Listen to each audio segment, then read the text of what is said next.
which is called Strike of the Week. So last week we spoke to the UVW workers at Sage Nursing Home, and this week we've got another set of strikers out at the moment. Recently, GMB members have been on strike at British Gas over the shameful plans to fire and rehire workers.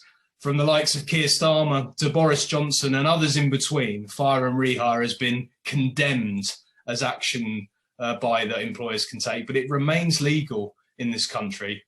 This strike action, I think we would all agree, is hugely important to the Labour movement. And I am delighted to give a big comrades welcome to Vanessa and Paul. Thanks for joining us both. It's fantastic to have you. Thank you very much. Let me start by sending you and all GMB strikers solidarity from Strike Map UK. So thank you very much for coming along. I've got a few questions for you. I hope that's okay, and feel free to jump in. But one of you to start with, for those that don't know, I don't think there'll be many, but there may be a few. What is your strike about? Who is on strike? Either of you, Paul or Vanessa, if we can unmute colleagues. Fantastic. Hi, yeah, can you hear me? I can. Welcome, Paul. Yeah, so the strike is about fire and rehire. They issued us with a section S188 to say that if we don't sign the new terms and conditions on offer by the 31st of March, that we'll be out of a job. So that's why we're going on strike. Thanks, Paul. That's really clear to everyone. So who is on strike, Vanessa, just for clarity? Because obviously British Gas is an enormous company, and Centrica and others that are connected to it, but who is actually on strike? I think that's really important. So the majority of people on strike are field-based engineers at the moment. There are a few of the staff collective on strike as well, but it's mainly the field-based engineers. So that will be service and repair, installations, smart, electrical. So yeah, and it's thousands of people at the moment that are out on strike. Yeah, it's really skilled, really vital people that our society has massively relied on, especially during this period. So I think you have an incredible amount of support. I guess speaking about your own kind of local situation, so how have members gone about organising this strike? What's that look like, the kind of activities that you've been involved in? Either of you first, it's entirely up to you. So we've done a number of things. I know that Vanessa herself has helped out with food banks, and we've done charity work. We've also done work at schools that was, helping out there. We've helped with the COVID vaccinations, but we've also had a number of pickets around our local area. We've done pickets in Birmingham, Wolverhampton, West Bromwich, all across the region. We've done pickets at local landmarks, and we've done pickets at landmarks all over the country as well. Fantastic. So, yeah, I mean, we tried. Go on, Vanessa. Sorry, our main point was that even though we're out on strike, we wanted to put something back into the community. So at the start of the pandemic, British Gas had us travelling around delivering to food banks with the Trussell Trust.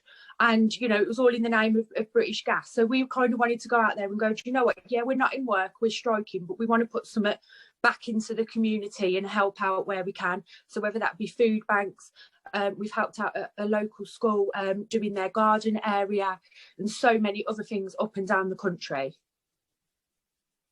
It's fantastic, and that's the huge tradition, isn't it, of our movement, is solidarity and solidarity with our communities. This strike action is against an employer that is acting appallingly. It's not against the communities that you support and that you service so well and always have done. So I think that's fantastic to hear about, and we hear more and more about that. Last week, we had the discussion about the Barnoldswick strike, where there was an enormous amount of community work done by those on strike. So it's fantastic to hear that. Again, I guess maybe to you, Paul, like what has the support from the movement been like, from the trade union movement and the Labour movement? Yeah, it's been very good. We've had a lot of support from Labour MPs up and down the country. They've really got behind us. The GMB's been fantastic as well. They've really helped us to mobilise and supported us no end. Yeah, so, I mean, we've had Hazel Nolan, who's been heading the campaign, and she's been absolute breath of fresh air and helped our campaign no end. Fantastic. And I don't know if there's anything you want to add, Vanessa, but I caught quite a fair amount of your strike rally where you seem to be attracting from Judge Rinder to Gemma Collins. Your strike seems to have got some very glamorous supporters. So is there anything else you want to add, Vanessa, to the support that you've received as GMB on strike? Yeah, we've had absolutely immense support, whether that be from members of the public on Twitter and other social media platforms, from people like Judge Rinder, Gemma Collins, Mark Wright. It's been amazing the amount of support that we've had. But on the negative side to that, for possibly political reasons, we haven't had such good coverage from the mainstream media, who seem to have really shut the door in our faces. We are starting to break through a little bit with the mainstream media, but it's been very, very difficult with them, and I suppose they have their political reasons why. Yeah, absolutely. The established press isn't necessarily always on the side of working people. It's on the side of the people that own those papers and those media outlets. But certainly at Strike Map, we've been hosting an article from a striker in Cheshire, and we've been proud to host that article and shared it as much as possible about why he's on strike. So if you go to our strike story section, you'll be able to see that. And we're not the mainstream media. We're proud to host workers writing from such fantastic strikers as yourself. I guess then one of my other questions is, what can we all do to show and share solidarity with all of you on strike? You've had a period of strike action now, and it's been a long period relatively. So what can we do to keep supporting you and to show that solidarity?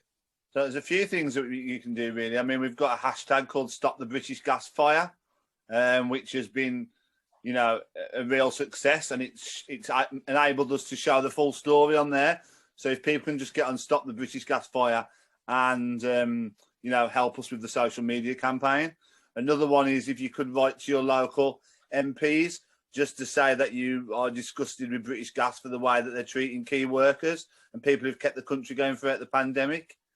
And then if you could write to the company as well, our CEO, Chris O'Shea, who doesn't seem to be listening and doesn't seem to want to drop fire and rehire. Yeah, another thing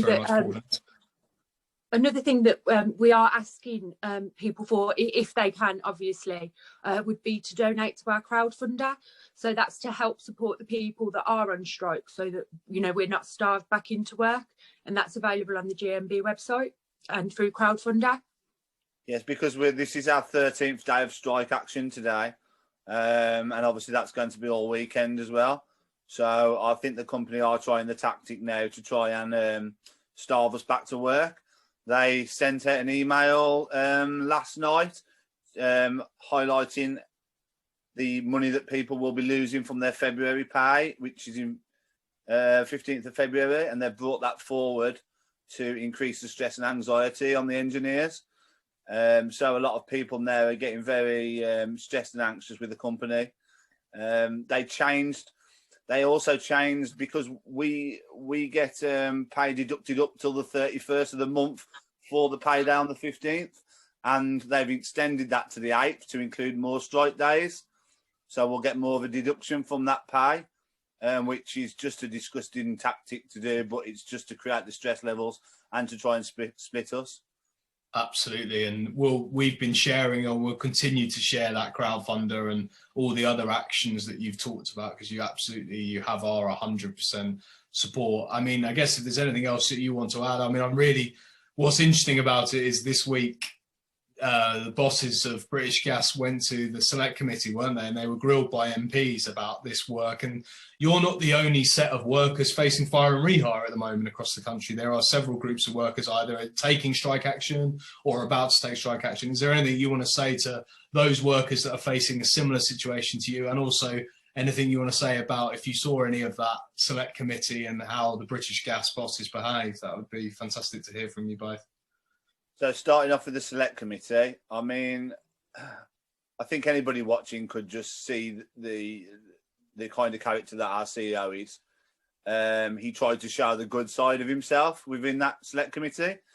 And that says it already, that he tried to show the good side of him, because for the last 6 months, we've seen all sides of him, and they have constantly sent videos down and emails down to the engineers that have been bullying, harassment, felt like intimidation, non-stop. And a lot of the stuff on the select committee, he contradicted himself from past stuff that he said to us.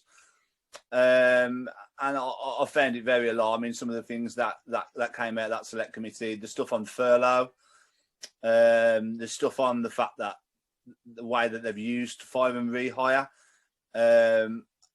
you know, the stuff on the FCA investigation that is apparently underway. I just found so much of it just so alarming that this man thinks that he can get away with doing what he's been doing, and I find it disgusting, to be honest. Vanessa, is there anything you want to add? In regards to the select committee, I was just like really grateful that the people who were sat on the committee could kind of see through him, and they were willing to interrupt him when he was going off on a tangent and to bring him back on track and to ask the important questions of him to find out why he's doing this, and you know, and let him know the impacts to our members of staff, our members, their mental health, because we've got so many people suffering with immense anxiety and people not sleeping. The pressure has been absolutely unreal from this company, and yeah, it's good to kind of get a bit of the truth out there. Nice. That's where our frustration's been, because you know, brilliant things such as yourself that have given us a voice, but I do think that there's been so many cover-ups, and the way that they've pushed this into the pandemic on purpose to hide it.